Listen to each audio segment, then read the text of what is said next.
अच्छी संख्या उन्होंने बताई, 2200-2100 जगह इन्होंने सर्वे करवाया। परंतु वीडियो साहब और एसडीएम साहब विराजमान हैं, हम चाहेंगे कि आप इनको ऐसा भी सर्वे करवाएं जिसके अंतर्गत बच्चों को अधिक से अधिक सरकारी योजनाओं का लाभ मिल सके। आपने ये सर्वे करवाया, बहुत अच्छी बात है, परंतु जिस तरह से अभी हमने यहाँ पर कार्यक्रम में पालनहार योजना के तहत बच्चों को जोड़ने का कार्य किया, कई बच्चों से औचक भी पूछा और एसडीएम साहब ने भरोसा दिलाया कि आज ही उनको पालनहार से जोड़ेंगे, सरकार की अन्य योजनाओं से जोड़ेंगे। परंतु अभी सरफराज जी जिस तरह से बता रहे थे कि यहाँ पर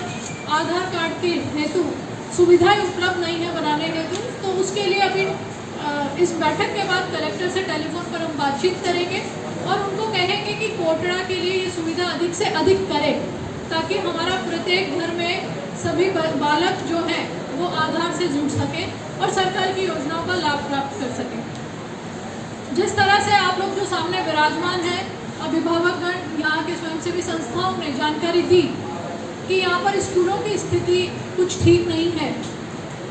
सबसे पहले तो मैं धन्यवाद दूंगी कोटड़ा में विराजमान सभी अधिकारियों का, क्योंकि कोटड़ा में कोई की ट्रांसफ़र पोस्टिंग होती है तो डरने लग जाते हैं। और वीडियो साहब और ये मैडम विराजमान हैं, ये सब बता रहे हैं 3-3 साढ़े 3 साल से ये यहाँ पर हैं, तो मेरे को लगता है कि ये इस जगह को एक तरह से अपने घर जैसा मानने लग गए होंगे। और हम भी जब कोटड़ा के लिए आ रहे थे तो पूरे रास्ते, आप लोग तो यहाँ रहते हो, आपको पता है यहाँ पे कितना आपको तकलीफ होती है, संघर्ष करना पड़ता है, परंतु हम जब आ रहे थे आसपास आमने सामने दोनों तरफ इतने पेड़ पौधे, इतने नदी नाले कि मैंने तो अपने साथियों को कहा कि कोटड़ा को तो पर्यटन स्थल घोषित कर देना चाहिए, ताकि रोजगार भी मिल पाएगा और इस जगह पे और सुख सुविधाएं बढ़ पाएंगी। तो आपके यहाँ के विधायक महोदय से भी हम बात करेंगे, वो भी इस तरह का प्रस्ताव देवे। और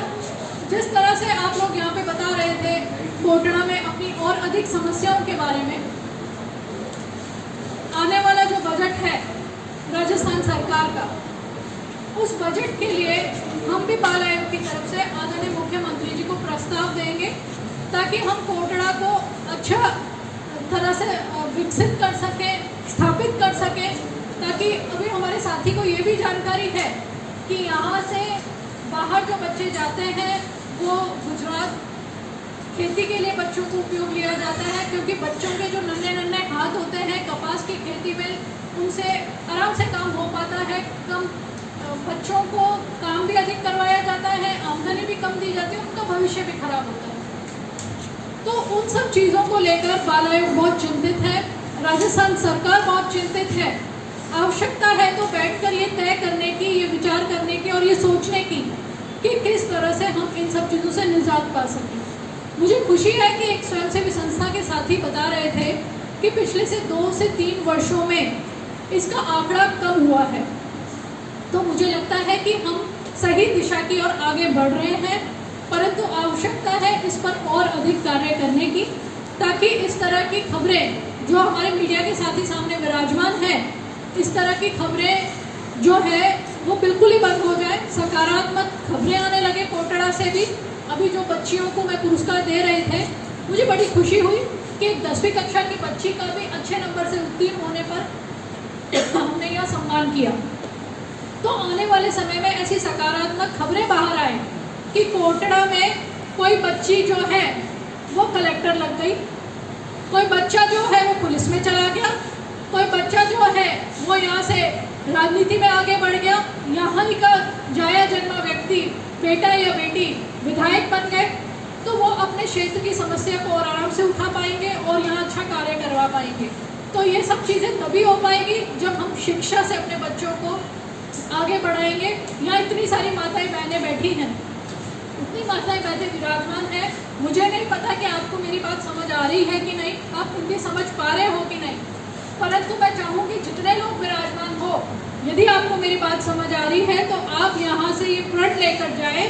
कि हम अपने बच्चों को शिक्षा प्राप्त करवाएंगे, बच्चों को कोई बोझ नहीं समझेंगे। जिस तरह की बात हमारे सामने आई कि हम अपने बच्चियों को जो है वो आगे बेचने का कार्य करते हैं, ये बहुत ही गलत बात है। आपकी बेटियां हैं, आप इनको पढ़ाओ लिखाओ